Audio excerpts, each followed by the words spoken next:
Hello happy gardeners, good afternoon to one and all. So ఈరోజు topic of the day related video అండి ఇది.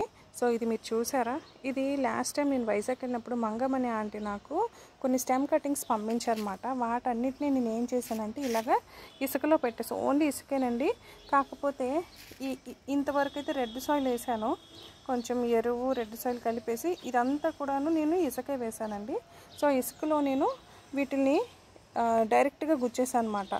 So చాలా వరకు stems survive అయినాయండి. చూడండి, చిగుర్లు కూడా వచ్చినాయి అన్నమాట. అలాగే ఇది కూడా చూడండి, చిన్నగా వస్తుంది అన్నమాట. ఇవి కూడా గ్రీన్గా ఉన్నాయంటే మనకి ఎంతో కొంత హోప్స్ ఉన్నట్టే అన్నమాట. సో అలాగే ఇది మొన్న నాగార్జునరాజు సార్ వచ్చినప్పుడు నాకు ఈ మల్బెరీ కటింగ్స్ ఇచ్చారన్నమాట.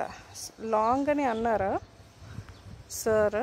సో అవి ఇచ్చారు, అవి కూడా పెట్టాను, ఇసుకలోనే గుచ్చేసాను అన్నమాట. సో చూడండి, చిగుర్లు కూడా అది నాకు ఎందుకు వాడిపోయినట్టు కూడా అనిపించలేదు.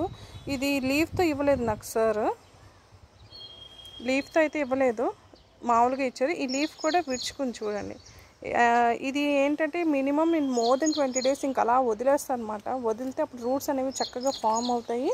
దాన్ని బట్టి మనం రీపోర్ట్ అనేది చేసుకోవచ్చు. నన్ను అడిగితే ఇది కరెక్ట్ సీజన్ కాబట్టి చక్కగా మనము ఇలా వదిలేసేయాలండి. వదిలేస్తే కనుక మంచిగా మనకి తెలిసిపోతుంది, ఓకే ఇది మెచ్యూర్ అయింది ప్లాంట్ అని తెలియంగానే మనము చక్కగా వీటిని రీపోర్ట్ చేసుకోవచ్చు. అలాగే ఇది ఇంకోటి మాట, ఇది మొన్న సునీత గారు, నాగార్జునరాజు గారు వీళ్ళందరూ వచ్చినప్పుడు వాళ్ళ టీమ్ ఇది చూడండి. సో ఇది మళ్ళీ కొమ్మ మాట తీసుకొచ్చారు. సో దాన్ని గుచ్చేసాను. అది అయినా కూడా చాలా పచ్చగా అలాగే ఉంది కానీ వాడిపోలేదు. అలాగే రోజ్ వెరైటీ అన్నారు, ఇది కూడా మంచి వెరైటీ, బాగుంటుంది సాగరిక అన్నారు. సో అందుకని చెప్పి ఇది కూడా రోజ్ వెరైటీ నేను చేసిన ఇసుకలోనే గుచ్చాను. మీరు అబ్జర్వ్ చేస్తే కనుక ఇక్కడ చిగురు కూడా వస్తుంది చూడండి. సో ఈజీగా రూట్స్ రావాలి అంటే ఇసుక మనకి చాలా మంచి రోల్ ప్లే చేస్తుంది అన్నమాట.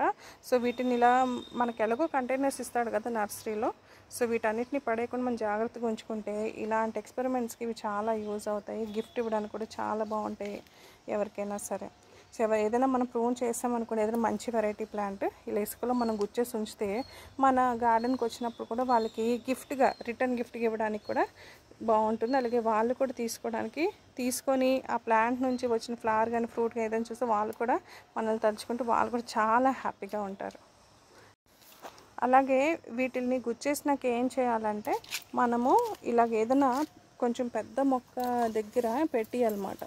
పెట్టేస్తే ఏంటంటే ఆ పక్కనున్న ఆ మొక్కల యొక్క స్పర్శకి, ఆ ఎన్విరాన్మెంట్కి ఇవి చాలా అంటే చాలా హ్యాపీగా ఫీల్ అవుతాయి. తొందరగా సర్వైవ్ అవ్వడానికి ఎక్కువ ఛాన్సెస్ ఉంటాయన్నమాట. అందుకనే వీటిని ఎప్పుడు కూడా మనం సపరేట్ చేయకూడదు. ఇలా మొక్కల్లో ఇది చూసారా, ఇది మీరు అబ్జర్వ్ చేస్తుంటే కొంచెం గుబురుగానే ఉంది ప్రాంతం అంతా. అంటే ఏంటి, ఈ మొక్కలన్నీ కూడా దగ్గరగా ఉన్నాయి కాబట్టి వాటికి కూడా కొంచెం ఫ్రెండ్స్ని మనం ఇంట్రడ్యూస్ చేసిన వాళ్ళం అవుతాం. అలాగే సరౌండింగ్స్ ఉండడం వల్ల ఛాన్సెస్ అనేది మనము అరౌండ్ 10 కొమ్మలు పెట్టామనుకోండి, అట్లీస్ట్ 8 కొమ్మలైనా సర్వైవ్ అవుతాయి. సో ఈ సరౌండింగ్లో ఉన్న ఈ గ్రూప్ ఫ్రెండ్స్ కూడా హెల్ప్ అనేది చాలా ఉంటుంది ఈ స్టెమ్ కటింగ్ త్రూ గ్రో చేసే వాటికి.